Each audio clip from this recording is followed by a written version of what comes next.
નમસ્કાર મિત્રો, ગુજરાત મંથન ન્યૂઝમાંથી હું સંજય ગજ્જર આપની સાથે. ચાલો એક નજર કરીએ આજના મહત્વના સમાચાર પર.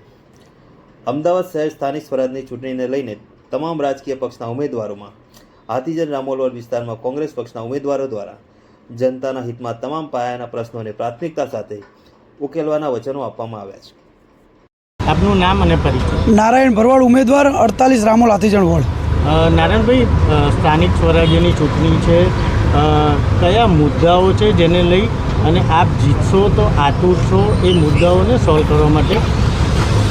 અમારા વિસ્તારમાં ઘણા સમયથી રોડ રસ્તાની ખૂબ જ મોટી સમસ્યા છે. જેમ કે ન્યૂ મણિનગર છે, રામોલ છે, ત્યાં ઘણા સમયથી રસ્તાઓ તૂટેલા છે, ધૂળની ડમરીઓ ઉડે છે, પરંતુ ત્યાંના સ્થાનિક કોર્પોરેટરો એક પણ વાર વિઝિટ કરવા આવ્યા નથી, જેનો લોકોમાં આક્રોશ છે.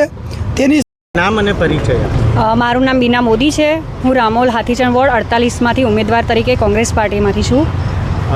બેન, કોંગ્રેસમાંથી ઉમેદવારી ભરી છે, કયા કયા પડતર પ્રશ્નો છે?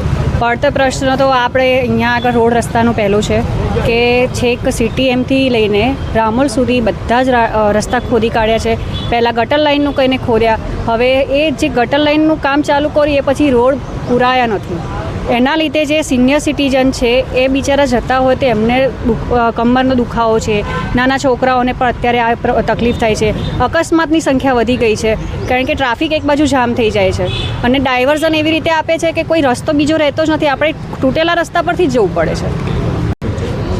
મારું નામ પદ્માબેન પરમાર છે, 48 રામોલ હાથીજણ વોર્ડમાંથી ઉમેદવાર છું. કયા મૂળભૂત પ્રશ્નો છે? ઘણા સમયથી ભાજપની શું કહેવાય સત્તા છે, અને કયા એવા પ્રશ્નો જે પડતર કે જેને લઈને આપ આતુર છો કે આપ જરા જીતશો તો આ પ્રશ્નોને લઈ અને આપ આગેવાની કરશો? મારું નામ શેખ રમીજ રાજા, ઉમેદવાર 48 રામોલ હાથીજણ વોર્ડ. આપ ઉમેદવારી નોંધાવી છે, કયા એવા પ્રશ્નો છે જેને લઈને આપ આતુર છો? તમે જોઈ શકો છો કે છેલ્લા 5 વર્ષથી અહીંયા રામોલ હાથીજણના તમામ કોર્પોરેટરો ભારતીય જનતા પાર્ટીના છે. તો એ ઠેર ઠેર ટ્રાફિકની સમસ્યા હોય કે ખાડાની સમસ્યા હોય કે છેલ્લા 1 વર્ષથી ડાયવર્ઝનમાં રામોલ હાથીજણના ન્યૂ મણિનગરના લોકો આટલા પરેશાન છે. અને રોડ રસ્તામાં જ્યારે તમે કોઈ બાળક હોય કે કોઈ વ્યક્તિ ઓફિસ જતો હોય એટલે રોડ ઉપર નીકળે એટલે એને પાછું ઘેર જઈને નહાવાની ફરજ પડે એવી પરિસ્થિતિ આપણા રોડ ઉપર સર્જાય છે. બીજી વસ્તુ આરોગ્ય અને સફાઈની છે.